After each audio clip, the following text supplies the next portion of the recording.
business. When magnificence is available, why go for mere success when you were born for magnificence? Now, broadcasting on Radio Star Worldwide, it's time for Your Magnificent Life in Business with Marianne Amen. Listen in and be encouraged and elevated as Marianne and her guests transparently share how they have overcome obstacles, developed profitable, purpose-driven businesses, and fulfilled once buried or shelved dreams. And now here's your host, Marianne. So come on, let me dream for you. I am strong. Hey. So hello, everybody, and welcome to another edition of Magnificent Life in Business Radio. And I'm so glad you're here. Thanks for joining us, even if it's on the replay.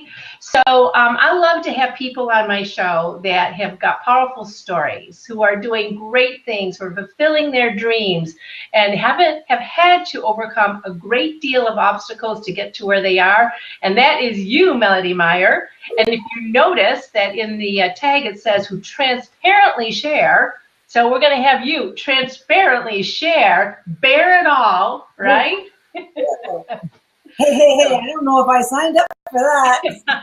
I didn't tell you that part, but that's okay. Otherwise, you wouldn't come, I'm sure. No. So, and we have the wonderful Wendy, who is helping us produce this show from Rockstar Radio. Hey, Wendy. Hi. Hi. Doesn't she have one of those voices that just is like, oh my God, do that self, right? Oh, thank you so much. Definitely. So, let's today what I wanted to talk about was you, and why don't we start off by just introducing yourself and tell me and everybody else, what do you do, and is this your dream work? That is such a great question. All right, so I live in Santa Barbara, and I have a martial arts school here in Santa Barbara.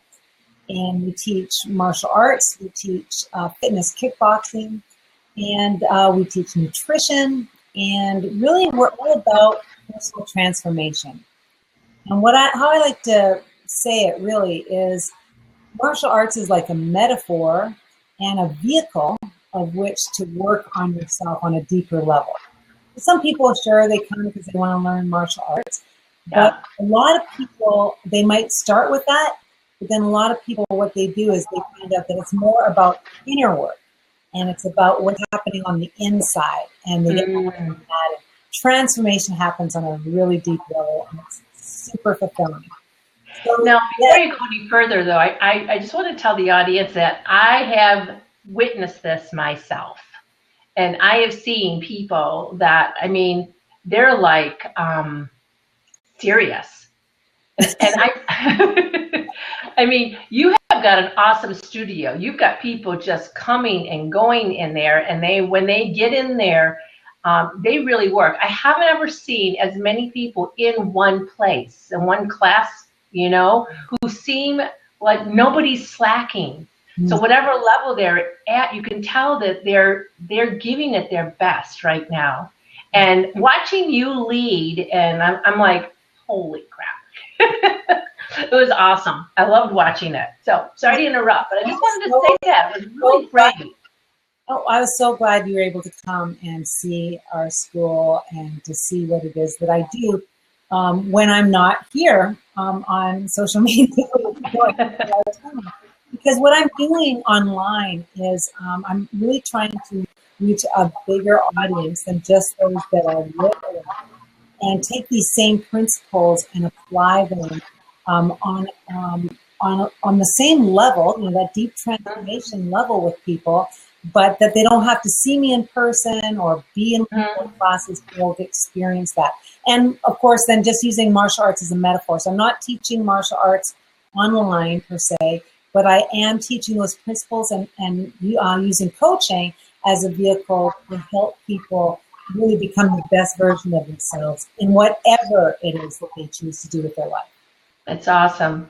So the next question, is this your dream work? Is this something that maybe you didn't always want to do, but eventually you discovered that it would be like living the dream if this is the work you could do?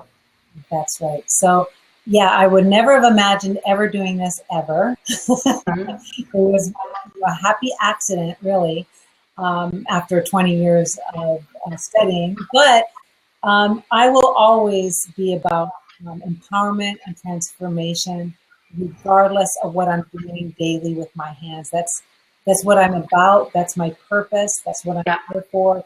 And I get a lot of energy from it, even though I am all about the other person. I also get something from supporting people in that way. Oh, there's such a powerful exchange, isn't there, when you're helping, serving in the most powerful way you know. Yeah. I think that it's an interesting thing because I know for myself too, going back to when I was a little girl and all the way up, it's always about helping people, serving them, supporting them, helping them achieve their goals. But it has flowed, that core purpose has flowed in and out of different vehicles, And I think it's the same for you because you were once in the interior design, and that's also about helping people achieve their goals. Transformation, yeah. It's about transformation, yeah. So it's really interesting, anybody out there, if you feel like you have, the whole field and work of transformation just speaks to your heart. It doesn't matter what vehicle, we're all different. Like I wouldn't do it like you do it because that's you. How I do it is me, and we get to do it in our own different ways. And it all works. It all works together. It's awesome. There are people that can only hear it and be it and learn it in your way. Mm-hmm. People that can only hear it and learn it in the way that I present it. That's right. We're working on the same thing, and that's, really becoming the best version of ourselves and elevating to that next level within ourselves. Yes, that's great. So tell us, how did you get here? I mean, why did you even get into the whole field of not just transformation, but transformation in this particular way through health and wellness and fitness and, I think I'd have to take one step further back. Sure. Because really the journey began with diving into personal development. And that really happened because I was having a really hard time personally. Yeah. I mean, I really wish that we didn't learn our biggest and best lessons the hard way, but for me, that has always been the case. Uh-huh. So I was having a difficult time. I was going through a divorce.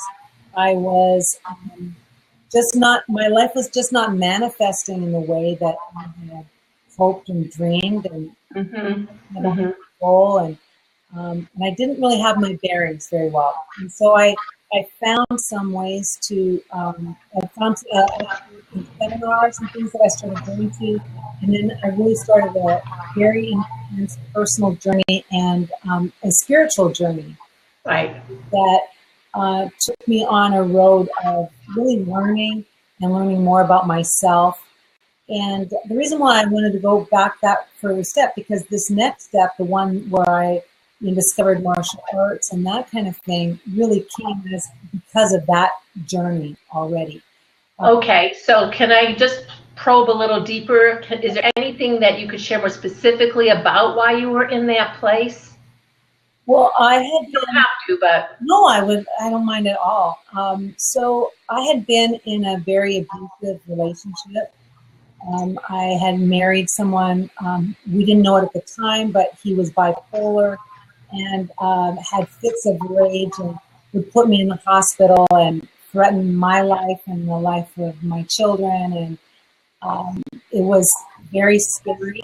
I didn't have any support, and I didn't have, I felt kind of abandoned by God. I felt abandoned by my family, even though I didn't tell them. They still abandoned me. I love how nobody's there for me, though nobody knew because I didn't tell them. Nobody's there for me. Exactly. And so I felt very victimized. I got out of that relationship, thankfully, And but then I went right into another relationship that, of course, was not abusive at all. But I didn't know how to. I was still carrying that baggage. Mm-hmm. So here I was with a wonderful person, but I didn't know how to make a relationship work because I really was pretty damaged Yeah. at that point.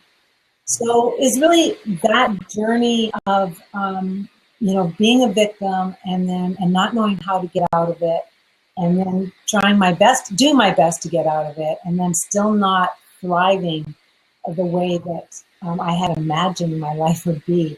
Mm-hmm. In this kind of a quandary of like, what am I doing and who am I, and isn't this supposed to work out better than this, and what's in store for me?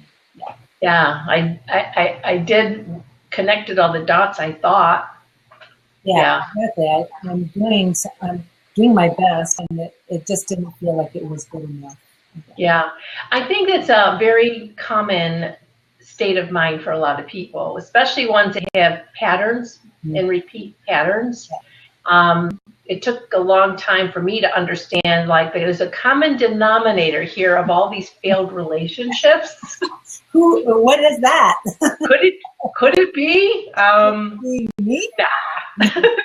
Don't be ridiculous. No, I'm sure it's not. But yeah, but eventually, getting to the point.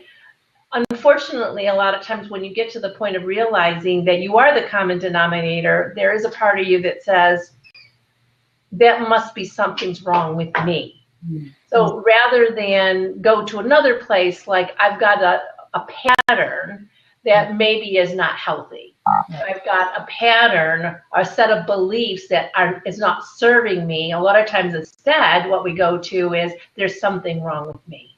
Exactly. And we stay at that place, and that's a hard place to get out of because we make it that way all the time, right? But then you're continuing the victimization of yourself. That's right. And now you're victimizing yourself. You personally are doing it. Yeah. Good point. Yeah. I think that victimization, or being a victim, and the attitude of a victim is a choice. That's right. You can, be victimized by someone, but that doesn't mean you have to be a victim and identify as a victim. Yeah, definitely. I really am so passionate about empowerment, especially with women, and just about how to change that belief, and like you said it before, that belief inside of yourself, so that you can choose a different destiny. Absolutely. In just a couple minutes, I think we'll take a short break, and then, because I really hope that some people will come and interact with this, because I think what you're talking about is just really good information. And there's a lot of women out there that don't recognize that they do have these patterns, and they don't recognize that they have victim attitudes. They would never say that, but you can offer them some great help. And I'd love for them to hear that. So in about a minute, Wendy, let's cut to a commercial, and I'm going to go and make another post. All right? All right, sounds good. Let me know when you're ready. Okay. So just to finish that part up, you were in an abusive relationship, and for anybody that's there, hi, Anna. Anna Watson just joined, so just want to let us know, know where we're at. That you were in an abusive relationship, and I think you even, as you told me, if you don't mind me revealing, you went to a domestic shelter too, didn't you? Oh, yeah. What was that like? Oh, my gosh. That was wasn't anything like I expected. First of all, the women that are in these homes, I thought they would be very different than me, but we were very similar. That we loved our families. Many of us still loved our husbands, even though they were doing terrible things to us. Mm-hmm. And still, there was a lot of hope there. There was a lot of... Did you say hope? Hope, yeah. Yes. So that was surprising to me.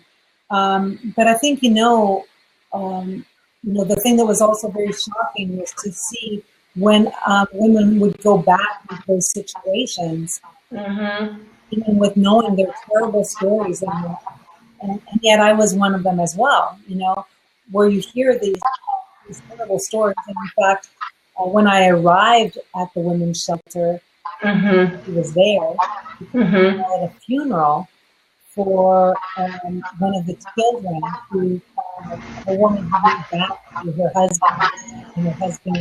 You're cutting in a little in and out. I'm going to put my headphones. Okay. See if that helps. Okay? I don't want to miss anything because what you're having to say is so cool. Is that better? Yeah, it is. Okay. So, so when I arrived at the shelter, there was nobody there, and I thought maybe it was empty, but it was because they were all at a funeral. And one of the women who had gone back to her husband, the husband took the baby and slammed his head against the wall, and the baby died, and they were all at this funeral. And when I heard that story, or when I heard what was happening with these women, it was the first time I saw that I was actually in the same boat, and that I was in as much danger, that it was just really by the grace of God that hadn't happened to me, to my child. So it really was a wake-up call for me. Yeah, it's funny because something like that can happen, and you distance yourself. Those things happen to other people. Exactly. You read about them in the paper. It's not even like it's real. Right. And to think that it could happen to you it's a survival mechanism, right? That we separate and we go, oh, that could never happen. Otherwise, we wouldn't leave our houses, probably. Yeah. But you do need to know that these things are real and they can happen. Yeah. When I was a kid, I was sexually abused by a very close relative. Wow. And somebody who was very trusted in the family. And it was so shocking to me that this had happened to me. I almost couldn't even process it. I was only 10. And I remember, in order to cope with it, I turned that person into somebody else. Wow. Yeah. That's and how you so, coped with it. What's that? That's how you coped with it. That's how I coped with it. And I never thought it had anything to do with anything until I was in my late 20s, early 30s, when I started to see I was having a difficulty with relationships, and it wasn't until then, and having one failed relationship after another, and my need for always validation and for and trusting somebody and then not trusting somebody, it was this push-pull all the time with me.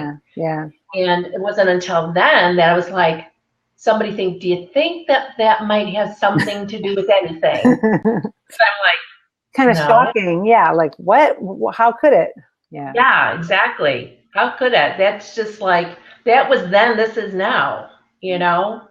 So, exactly. So let's take a break. And then when we come back, if anybody has any questions that you'd love to ask Melodee, please just type them over in I think that you put Q&A, or you can type them over in the chat place too. Either way, we'll find you. And but also, Melodee, I would like to then go into after you went through this pretty horrific time period, how did you then transition into something more positive? Great. Love to. Okay. All right. So take it away, Wendy. From up above, bring me fun, bring me sunshine, bring me love. This is Your Magnificent Life in Business with Marianne Amon. We'll be right back after these. Do you like the rock and roll way of doing things? How would you like to learn how to apply them to your business? Then tune in to the Tim Gillette Radio Show every Tuesday on Radio Star Worldwide. Tim Gillette is the creator of Rock and Roll Keys to Business Success, using music, motorcycles, and mentorship to teach entrepreneurs to become leaders in their industry. Join Tim and his guest every Tuesday at high noon Eastern on Radio Star Worldwide. The Marketing Checklist with Hank Uloff, live Tuesdays at 4 p.m. on Star Worldwide Networks. Marketing is a science of choice. If you know that you need to do something to increase your sales, but aren't quite sure what that something is, making it easier for your target market to find and choose you is what the marketing checklist is all about. Get an extra set of eyes on your business with the marketing checklist. Hank will help you find the right targets, technology, and behaviors to get you on the right track, making it easier for your target market to find and choose you. The Marketing Checklist with Hank Uloff every Tuesday at 4 p.m. Also, anytime, 24/7 on demand at starworldwidenetworks.com. All righty. What else I could be by the end of. Up and away, my sky has no limit. Our friend Jamie. I like that.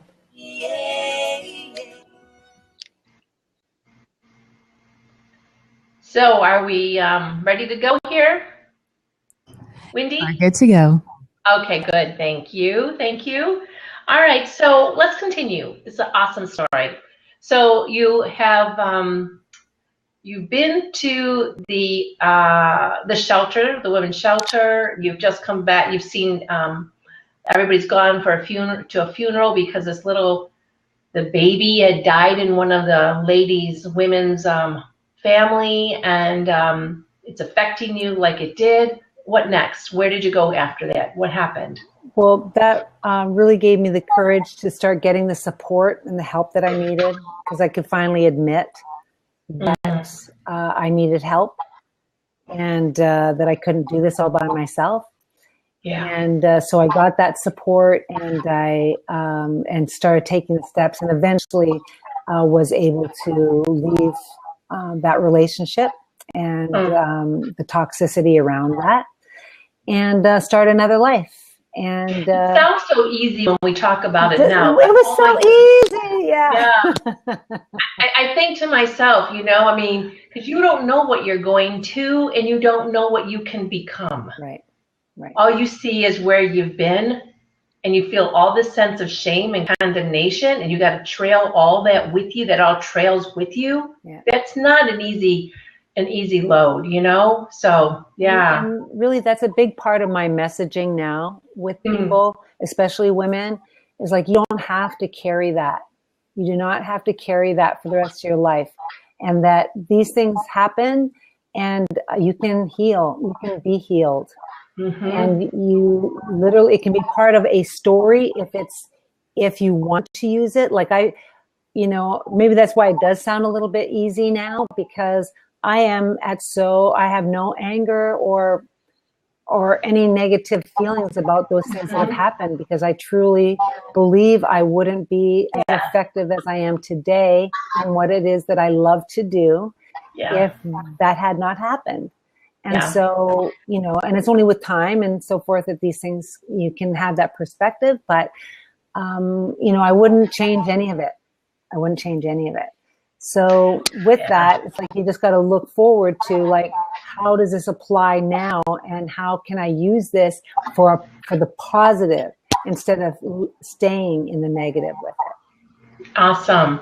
So that's a great segue. All right. So our talk is about 5 powerful strategies for personal mastery. So first of all, let me just ask you, what do you mean by personal mastery? Well, I have maybe a different definition about mastery than a lot of people do, because I am a master now in martial arts. I've been practicing for 20 years. And so I have the designation as Master Mel. That's what I'm called. But that doesn't mean that I am, I know everything. Okay. So a lot of people think that that's no. A lot of people think that that's what master means. That the master is the all-knowing one. And it's really not true. The master is someone who surrenders really to the idea of mastery, of being in the process of constantly trying to be better. It's more of a verb than it is a noun. Okay, so it's not really ever a destination, is it? Exactly. Exactly. So anytime someone starts thinking that, being a master is a destination, they want to be the master, is like, ooh, that kind of misses the whole point. Sure. Because mastery to me is about trying to finesse things to the point where there's always another level to be better at. Yeah. That you're enjoying the level you're at now as you're trying to become better. But you are in love with what is right now. That's true. That's a really interesting place to be, isn't it? Because a lot of times people are trying to move forward out of some fear, some lack, and maybe that's how you even got started in all of this. You had this fear, if I continue this way, I'm done for. Something's got to change, something in me, right? But then you get to a place when you start to go, I love the growth I have. I love who I am right now. I love my life. I love what I do. And yet there's still another place. There still is more. There's still more growth. There's still more expansion. Yeah, exactly. Yeah. And I know a lot of people think that if they're satisfied and happy with where they are now, they'll have no motivation to want more. So for instance, I help a lot of women especially, but I help a lot of people lose weight and get fit. Well, if I talk to them about being satisfied and happy in their body today, they freak out because they don't want to be happy. They're not happy right now. Yeah. They don't want to be happy right now, or they think they'll just lay on the couch and eat potato chips. And they think that they won't then work at wanting to be better. And it's really not true. Well, and it's almost like you're talking about there's a lie. There's actually a lie that goes around. Like, I got to hate something before I'm motivated enough to change it. Yeah. And if I embrace it some way, then I'm like, I'm not going anywhere. Right. Yeah. The embracing means that you're a sloth and you're just going to stay stuck. Exactly. So how does a person achieve that level of embracing and being grateful while at the same time desiring more? And I also, to this point, sometimes I think people are really, they feel guilty about wanting more too. Yeah. I should be happy where I am because wanting more is greedy. Right. So you can see how both sides of it, you're a victim. It's hilarious. Yeah. So if you're determined to be a victim, you will. You're going to be right. If you're determined to be stuck, you will. You won't be able to move forward because of that, and you won't be able to move back because of that. So you see how you work yourself into a double bind, which is really just an excuse not to move forward because you're scared. Yeah. There's no responsibility then. Exactly. Yeah. No responsibility. So when, putting these 5 strategies together, they really are like bigger picture strategies of which we could talk for hours about each one of these. But I want to make sure to, since that's the promise of the show, to go over these 5 strategies, to kind of talk about them in general terms. And then, we'll just have to talk some more later, Marianne. I think so. Yeah. Well, you will just have Powerful Strategies Part 2. Really. So, and some of these things we've already, talked or touched upon already. But number 1 really is know thyself. Okay, you cannot master anything. You can't get to the next level in any area of your life if you don't know yourself. And I've got a couple of really great quotes about that I wanted to share. One of them is from Sun Tzu. It says, who is a strategist, that says, know your enemy and know yourself, and you can fight 100 battles without disaster. Ooh, that's good. It's good. And Lao Tzu says, he who knows others is wise, but he who knows himself is enlightened. And it is about, you really get to that next level and you really step into your mastery when you know yourself. And how that looks in practical terms is you have self-awareness, which means you're familiar with your weaknesses and with your strengths. So when the strategist Sun Tzu says that, if you know your enemy and you know yourself, you'll win all your battles, It's because you are aware of what it is you need to fix within yourself. You know where your strengths are, and you work with those things, not against them. So you're satisfied with what it is you know at this point, and you're not shy about your strengths, and you're also not ashamed of your weaknesses. That's true. So it's really a state of being also, that what you see about you, you actually, whether they're strengths or their weaknesses, you accept. Right. You love, you embrace, you accept. This is where you are today, and it's a good place. Right. And so that's actually why you've got it's almost like you're a little schizophrenic, okay? Where you can separate from yourself enough to have awareness and look objectively at yourself without prejudice, without judgment, and just see what is and use that and work with that. So knowing yourself, number one. Okay. Number two is what we call in martial arts a white belt mind. This is the beginner's mind. This is, and I'll give you one of my quotes here, is the white belt mind is an open, eager attitude to learn without prejudice or resistance. So it's being really open to learning and loving to learn, being eager to learn the things that you don't know. So first you have to have the humility to go, wow, I don't know that. And then not judge yourself for not knowing, and being excited that you're going to actually learn something or learn something new about something you already know. And that's a sign of a true master. Okay. Because masters already have a level of skill. But to get that much better at it, they would have to look at it completely differently and in a new light in order to up level there.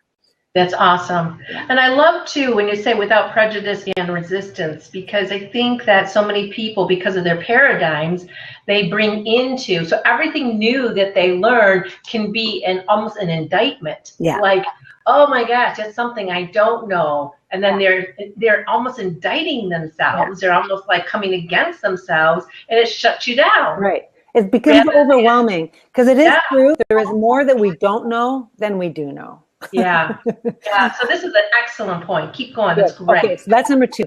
Number three is visualize to actualize. I love it. And a great quote, again, here from Sun Tzu, the strategist, is victorious warriors win first and then go to war, while defeated warriors go to war first and seek to win.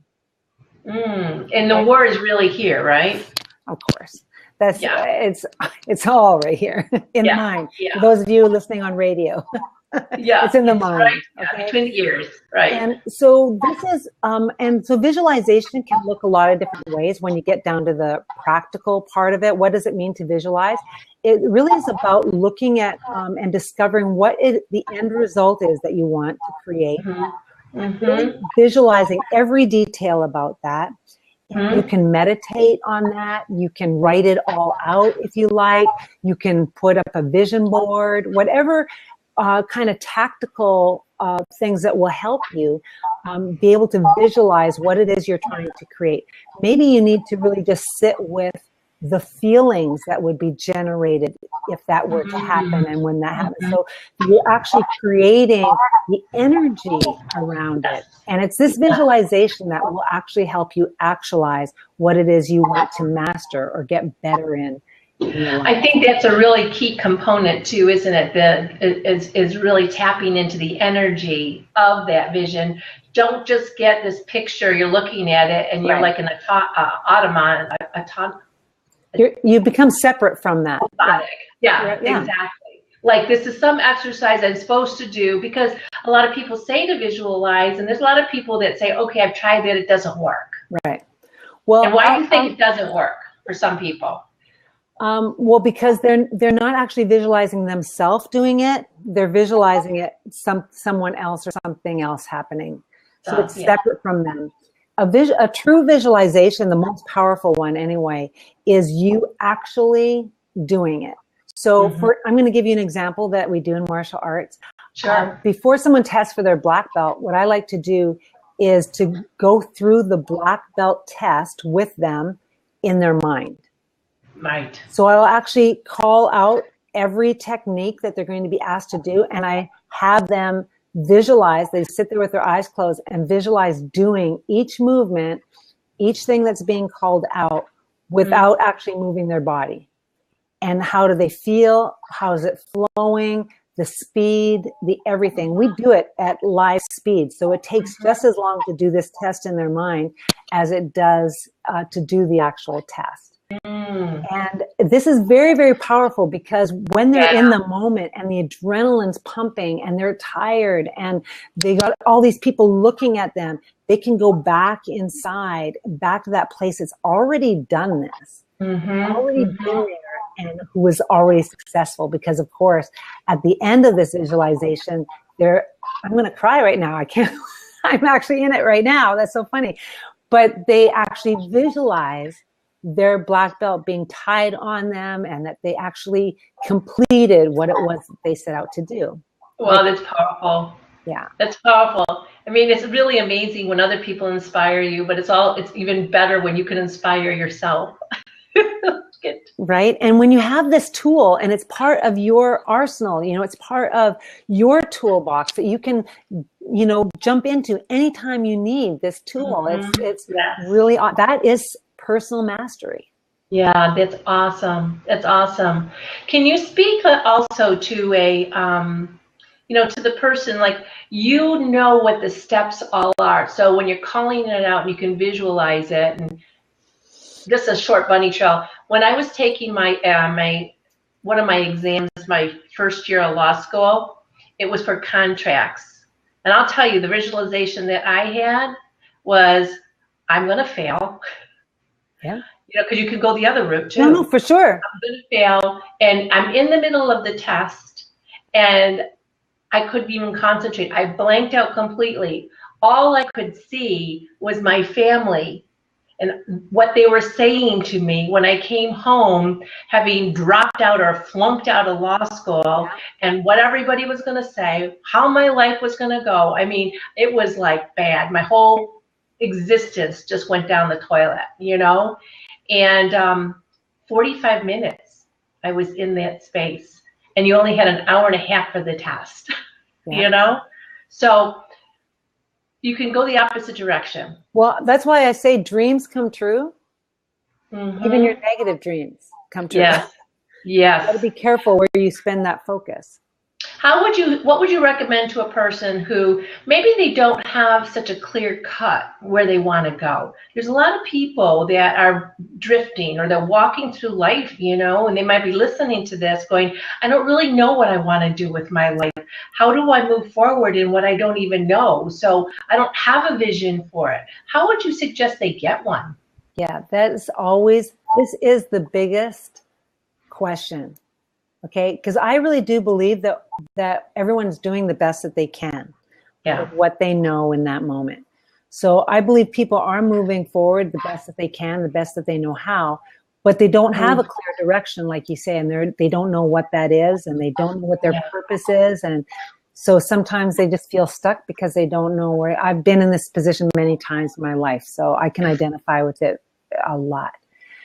And it actually flows right into what number 4 is, which is you've got to take action. Okay.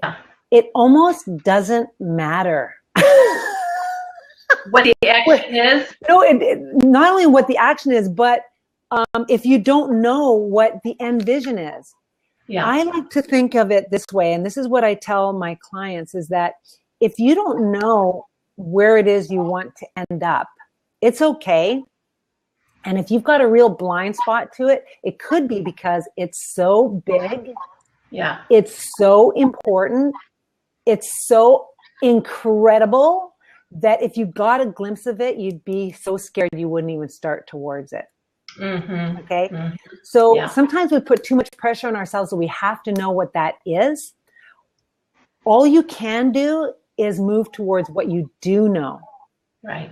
That's excellent. Right? Yeah. So if you know that you want you don't know what you want to do for a career. And I've got, lots of employees that, young people that are still trying to figure out things. Right? Like, you don't know where you want to eventually end up. It's okay. That's like almost too much pressure, and it can keep you frozen. But what do you love to do? And what are your passions? And where does your heart want to go? Go there. Yeah. Go there. Yeah. Expand more into that.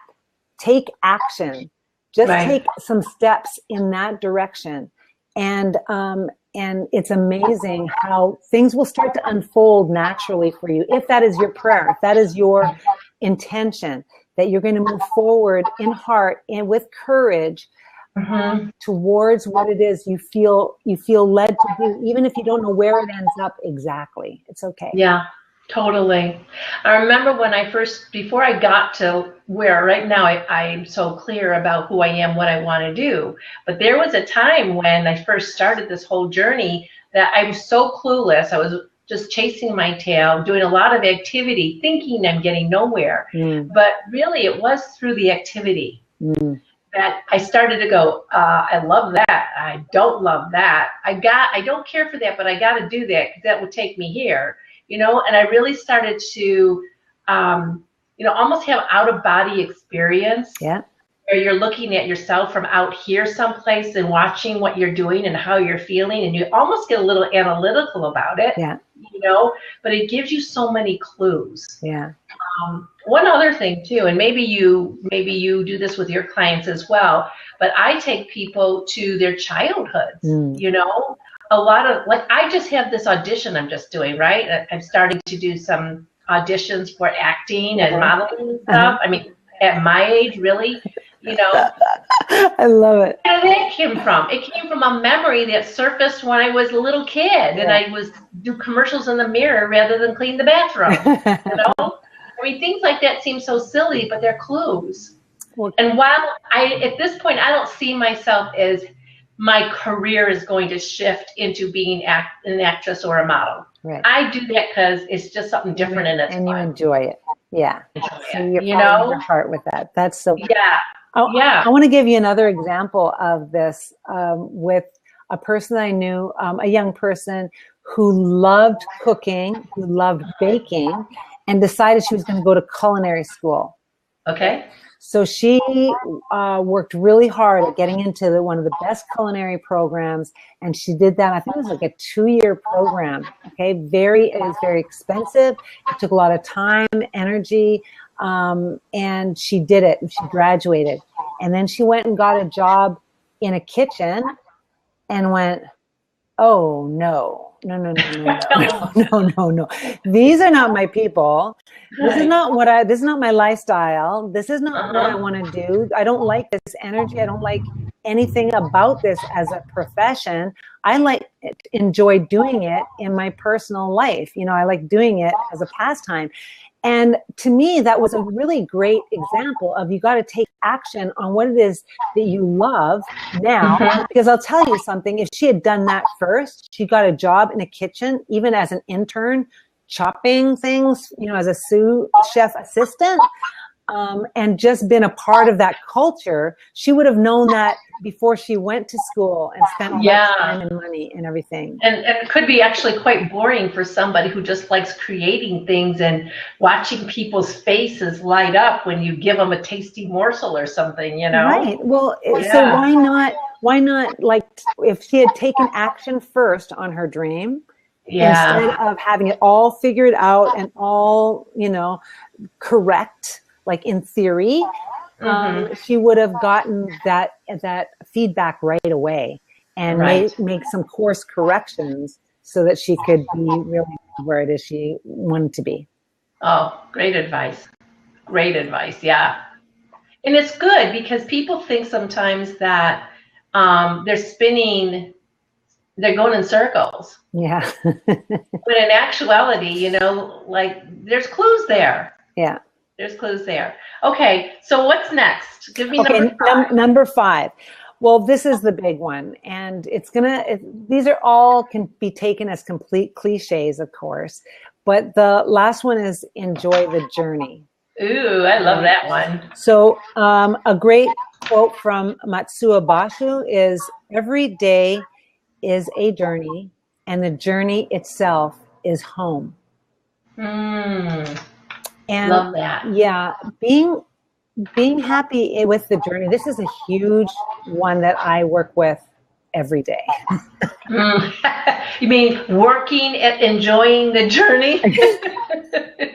Because I am a real destinations person, and I think many of us can identify with that. I want to fly and get there. I don't want to drive there, So knowing that about myself, then I actually have to do certain things to make sure that I'm enjoying the steps along the way. Gotcha. And that is true mastery, personal mastery, when you can, even in the most mundane, everyday tasks, you can find joy, you can find purpose in those things. And when was the last time that you joyfully did the dishes and you felt what that soap felt like in your hands and the temperature of the water and how you were exactly, but if you're going to do it anyway, there's an opportunity to do it consciously and with joy and with mastery. Well, and that just reminds me, when you're saying it, it sounds like I think about how often we do things mindlessly, not mindfully, but mindlessly, because our mind is totally on something else. And that's okay if it's on something else that brings you joy. But the problem is that most people are worrying about something and they're running negative scenarios and they're doing all this other thing that that their mind and their ego thinks is keeping them safe. Right. When in actual fact, it's keeping their energy in low and makes them want to just get out of the house and, screw the housework or whatever. Yeah. Right. Being in total joy and bliss where they actually are. Yeah. So today I had was working online and working on some promotions, and it was kind of making me a little crazy. Right. I got to the point where I realized I am not enjoying this moment. In fact, I'm not going to even bust through it. I'm not going to gut it out. I put on my bathing suit and I went and sat by the pool. There you go. And I put on my headset. I listened to some stuff I wanted to listen to. I got some sun on me, which I hardly ever do. And it was just a whole different shift to something. And I came back so much clearer and with a lot more energy. But sometimes we just got to stop. Exactly. Exactly. No. And so one little tip for being and enjoying the journey is to really ask yourself, not in sun, but you can do that too, but in gratitude. Yes. And to just think of all the things that you're grateful for.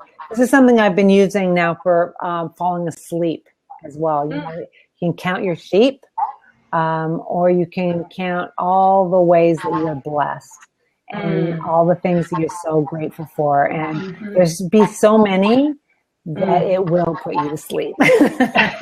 Guaranteed. Yeah, and I think that's a great way, because a lot of times people go to bed thinking of all the things that they haven't gotten done. Yeah, exactly. They go to bed with a deficit mind, rather than with an abundant mindset of all that maybe they have done that day, all that they're grateful for. Yeah. Great advice. So anything you can do to get yourself back into a state of joy. Yeah. Yeah. With where you're at right now. Because if you're not happy with where you are, it doesn't matter where you're going. That's your destination is not what's going to make you happy. You'll still be you. That's right. If you're unhappy and you're an unhappy person and you're always finding the things that are wrong in a situation, you will find them even in your dream destination. Yes. I do this a lot too with people about the whole issue of financial freedom, because I like to work with cash flow and finances, people's lives. And, whenever they want financial freedom, I have to always ask them, at what point will that be? Yeah. Because you've arrived. Exactly. Because our expenses usually keep building up as the more money we make too. And then the gap is still just as close, or less. So, financial freedom is a state of mind where right now you feel that state of abundance. And you really actually end up making more money when you have that state rather than I got to keep working hard to get to that point, right? Yeah, exactly. Yeah, same thing. Well, listen, we got just a couple minutes to close. So how can people get a hold of you? And just give us your information. And do you have a free gift on your site or something like that you could offer? Oh, yeah. Well, my website is mastermel.com. And there, I actually, why are you laughing? Because I remember the day when just calling yourself master was a little bit like, and now it just rolls off your tongue. And now you better call me master. No. I love it. I just love it. Yes. Well, yeah, it was a big deal for me, for sure. Yeah. Because outside of the dojo, it just didn't seem to make sense. What is nice is being able to explain what mastery means to me, and it really helps spark a conversation with people about where they're at in their own life. So it's ended up being a great conversation starter. Mm-hmm. So it's mastermel.com, and actually on my site, if you put in your name and your email, I send you a little gift. I don't even advertise it really on the site, but I send you a PDF that I made about how to design your dream body. And I have a lot of people. How to design your dream body? You think that a secret? It's the secrets. It's the secrets on what it takes really to have your dream body. And so, if that's of interest to you, Marianne, please do come to my website. Yeah. No, because I've actually dealt with my own body issues for many years.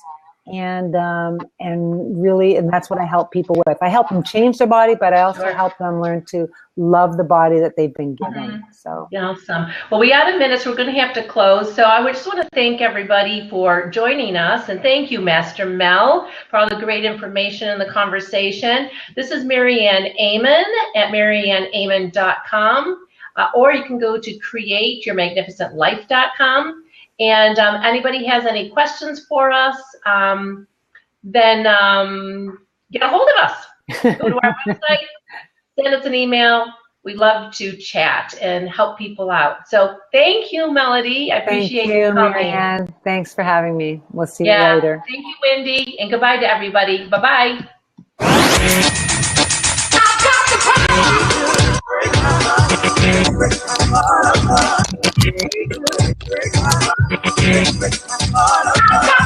Thank you for listening to Your Magnificent Life in Business with Marianne Amen. You can hear Marianne live every week or on demand 24/7 right here on Radio Star Worldwide. That's fun. Don't I have great